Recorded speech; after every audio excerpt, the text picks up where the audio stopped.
The era of throwing cash at random experimental chatbots is over. Now, buyers are demanding ruthless, measurable results. Beat.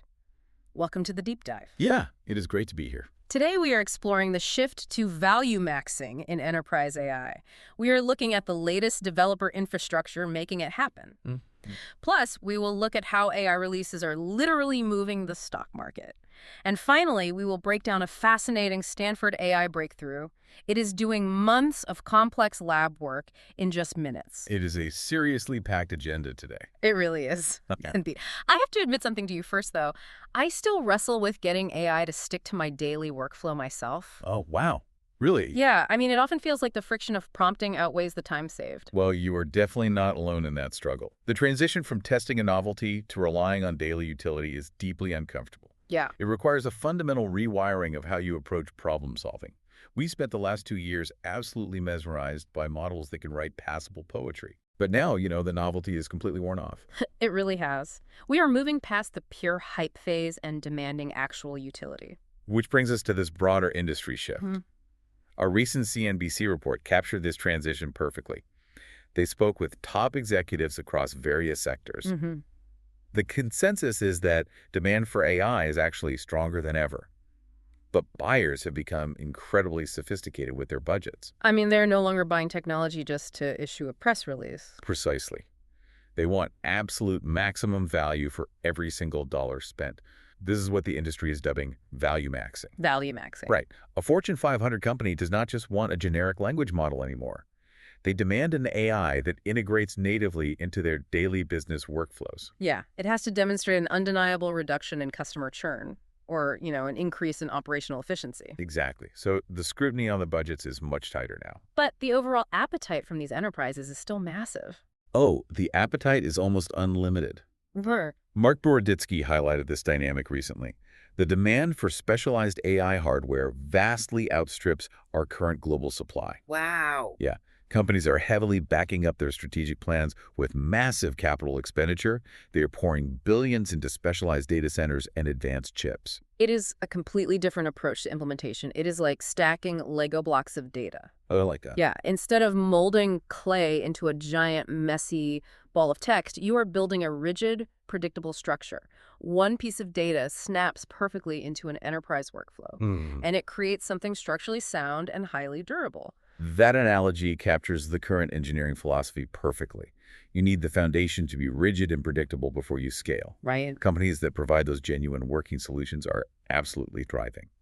But there is a massive physical reality check approaching very quickly. Okay. Former Intel CEO Pat Gelsinger pointed out something crucial recently.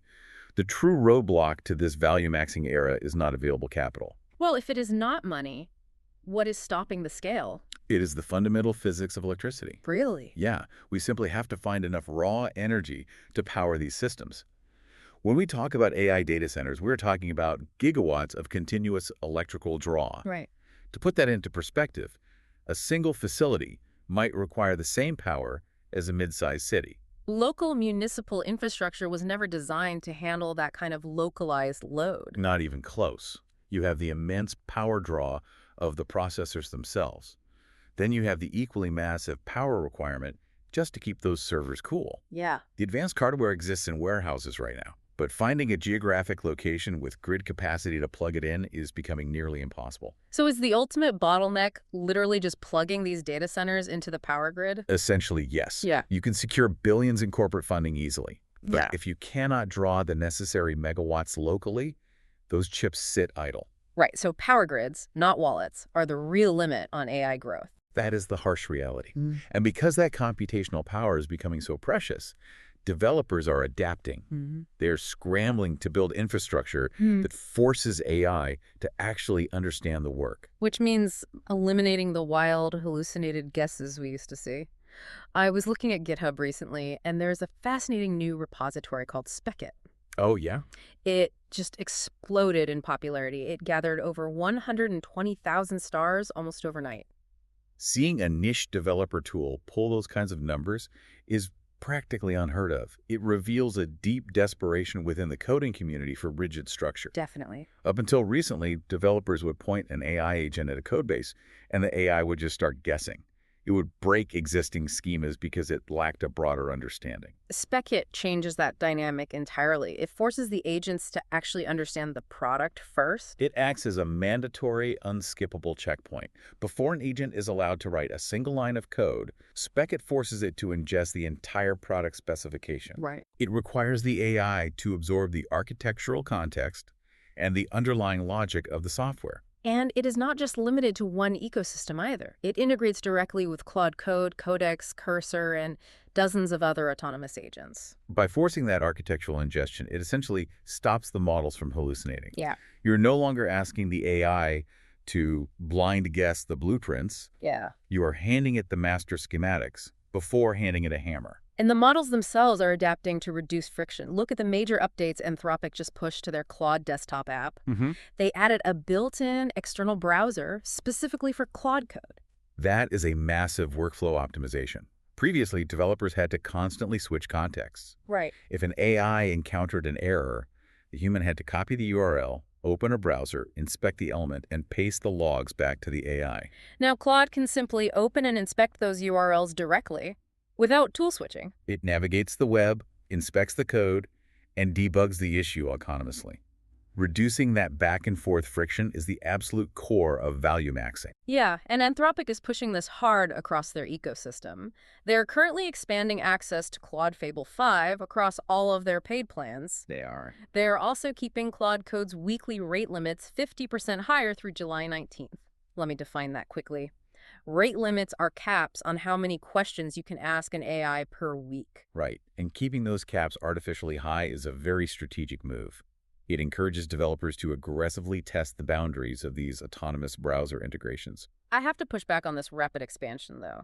We are giving AI agents built-in browsers to surf the web autonomously. Yeah. We are creating tools like Fetch Sandbox to let them run code in isolated environments. Are we handing over too much autonomy too quickly? It is an incredibly valid fear to wrestle with. Handing an autonomous agent the keys to your production database is terrifying. Absolutely. If it misunderstands a prompt, it could overwrite critical infrastructure in seconds. But that risk is precisely why Fetch Sandbox and similar quarantine tools exist. They act as a digital blast shield for the developers. Exactly. Fetch Sandbox provides a heavily isolated, containerized environment. The AI can write code, execute it, and surf the web to test integrations. If the AI makes a catastrophic error, it only destroys a disposable temporary sandbox. It learns from the failure without ever touching the actual company's servers. We are also seeing tools like Second Brain emerge in this space. It essentially turns massive, complex Cloudflare documentation into an interactive knowledge assistant. Which solves another massive friction point for engineers. Instead of manually parsing hundreds of pages of technical documentation, the AI indexes it. Right. You simply ask the assistant how to configure a specific server route, and it generates the exact command. Speaking of web configurations, Google AI Studio just updated their ecosystem in a very nostalgic way. Oh, this is great. They are now issuing personalized domain URLs for applications built on their platform. It gives off a very distinct, almost retro 2010 Google Sites vibe. I remember those early custom domain days vividly. People building highly specific, single-purpose web tools on their own little digital islands. It is fascinating how internet architecture cycles repeat themselves structurally. We are moving away from massive, centralized mega apps. Yeah. We are returning to hyper-personalized, simple web domains that host highly specific tools. Also, SpaceX AI just opened Grok 4.5 testing to free users via Grok Build. Oh, wow. So have we just completed the internet cycle back to 2010 with these Google domain URLs? Visually and structurally, it certainly feels like a complete cycle. The interface is incredibly similar to a decade ago. Right. The profound difference is the engine running the backend. Instead of a human manually writing static HTML, it is dynamic AI generation running complex logic on the fly. Got it. Same web structure, but AI is doing the driving now. Exactly. And because this specialized infrastructure is scaling up so rapidly, the financial stakes are skyrocketing. The value being created is spilling directly over into the public stock market. It really is. So as we were saying, AI software updates have morphed into massive financial events. They are moving public markets in real time. Investors are monitoring GitHub commits and software patches just as closely as traditional quarterly earnings calls. We saw a perfect example of this with the recent Muse Spark 1.1 launch. Immediately after that specific software updated, Meta shares surged 6% on the open market. How can a single software release dictate the valuation of a trillion-dollar company? Well, it comes down to mathematically projecting future operational efficiency. If a new tool like MuseSpark proves it can automate a massive internal creative process, the math changes instantly. Right. Investors calculate that Meta's engineers will be perhaps 2% more efficient. You compound that slight margin improvement over a decade, and it radically shifts the company's long-term profitability. Yeah. A small software leap today means massive compounding value tomorrow. Wow, so a software update literally moved billions of dollars in an afternoon. It did, and this dynamic is pushing incredible amounts of capital into private markets as well. Crypto venture capital firm Paradigm just raised a massive new fund. Right. They secured $1.2 billion specifically dedicated to AI and robotics. They previously backed Zipline, the autonomous delivery company, correct? Yes, and Zipline is currently valued at $7.6 billion. Paradigm recognizes that software-based AI is becoming incredibly crowded. So they are heavily betting their crypto capital on the physical embodiment of AI in the real world. But wherever you find billions of dollars, you find intense industry drama. Apple recently sued OpenAI in a very high-profile legal maneuver, Which immediately ignited a massive, highly public feud across social media. Elon Musk publicly labeled Sam Altman a scammer over the unfolding situation. And Altman did not hold back, firing right back at Musk. He openly mocked Musk's highly ambitious plans for launching data centers into space. Beat, I want to be very clear for you listening. We are looking at this neutrally. Absolutely. We are not taking sides or endorsing either philosophy here. Right. Our role is merely to observe the landscape as it unfolds. But it is undeniable that massive capital and clashing egos deeply define the current architecture of the AI industry. Are these high-profile feuds just billionaire internet noise? Or do they represent fundamentally different philosophies on how AI should be deployed to the public? It is a highly complex mix of both.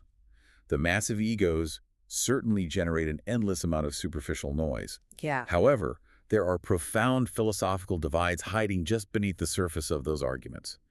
The battle between open-source ecosystems and tightly closed proprietary systems is a massive ideological war. Right. The tension between rapid profit motives and strict safety guardrails is another fundamental divide. The public drama is largely a symptom of those incredibly high structural stakes. The public perception is getting incredibly warped by it, too. Did you see that Kling 3 fake video circulating during the feud? Oh, I did, and it was a brilliant showcase of where the technology currently stands. It was a fully generated 4K video showing Sam Altman allegedly copying Apple. None of the footage was real.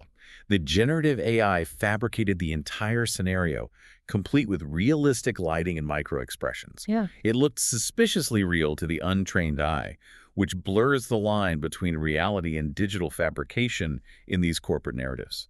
While the billionaires are arguing loudly on the internet, the most profound value maxing is happening very quietly. Stanford University researchers just introduced an incredible breakthrough in their labs. This is arguably the ultimate example of measurable, undeniable utility we have seen so far. The Stanford team introduced an AI system called Biomni. They refer to it as an autonomous AI co-scientist built specifically for the biomedical science field. The distinction of co-scientist is crucial here. Unlike a standard language model that just spits out generic text summaries, Biomni does the grueling hands-on legwork of research. It actively reads decades of past biomedical studies to establish context. Then it actually forms original, testable scientific hypotheses based on that literature. It does not stop at the theory phase either. Biomni selects the appropriate data sets, writes the custom code to analyze them, and suggests the exact next physical experiments the human team should run. They ran a stress test on Biomni recently that was truly staggering. A researcher fed the system over 450 separate files. To understand this, you have to realize how messy real-world health data actually is. We are talking about poorly formatted spreadsheets, handwritten clinical notes transcribed badly, and massive genetic sequences riddled with missing values. Whoa! Imagine scaling that churning through 450 complex health files in just 40 minutes. It is absolutely mind-blowing when you consider the traditional manual alternative. A human graduate student would typically spend 6 grueling months just writing Python scripts to clean and standardize that specific dataset. Yeah. Biomni ingested the chaos, cleaned the data autonomously, generated accurate visual charts, and discovered meaningful biological patterns before an average lunch break was over. And it is packed with serious technical capabilities to achieve that. It comes preloaded with 150 highly specialized scientific tools. It also actively utilizes 105 distinct software packages. Right, and it queries 59 massive institutional databases. Exactly. From genetics to brain science. Right. It can pivot from analyzing complex genetic sequencing to referencing advanced literature in milliseconds. But here's the most critical feature for actual scientific validity.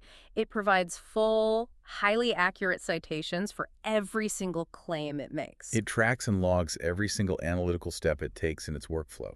This is fundamentally required for real scientific research to proceed. The peer review process does not accept the AI told me so as a valid methodology. Peer review demands complete, uncompromising transparency. You have to prove exactly how you arrived at your conclusion. The Stanford team realized that the biggest roadblock in modern science is not a lack of good ideas. It is the agonizingly slow manual mechanics of processing data. The goal here is deeply practical. They are handing the tedious mechanical labor over to the AI agent. So that human researchers finally get their valuable cognitive time back. They can focus on the implications of the data rather than the formatting of the spreadsheet. What does the exact role of the human scientist become when the AI can do all the mechanical research? The human essentially elevates to the role of a visionary director. The scientist looks at these surprising patterns Biomni discovers in the noise. Right. They use their hard-earned human intuition to decide which big-picture questions are actually worth pursuing next. It pulls the human completely out of the data mines. So humans provide the spark of genius, AI does the heavy lifting. That is the perfect summary. If we step back and look at the entire landscape we explored today, a very clear picture emerges. The artificial intelligence market has definitively grown up. The shift is undeniable across every sector we touched on. Yeah. We see enterprise buyers demanding real, measurable return on investment. We see developers frantically building specialized tools like SpaceX to force agents to understand products deeply. Yeah. We are watching software updates move public stock markets in real time, and we now have autonomous systems like Biomni doing actual rigorous laboratory legwork. The era of pure, unchecked hype is completely over. The era of measured, ruthless utility is officially here. Absolutely. That leaves us with a deeply fascinating question for you to consider. If autonomous AI systems like Biomni eventually perfect all the mechanical, tedious steps of every single profession, will the only truly valuable human skill left be our ability to ask the right questions? 2-sec silence. Take a hard look at your own workflows this week. Find the tedious mechanics in your day and see where you can start value maxing your own time. Out T-Row music.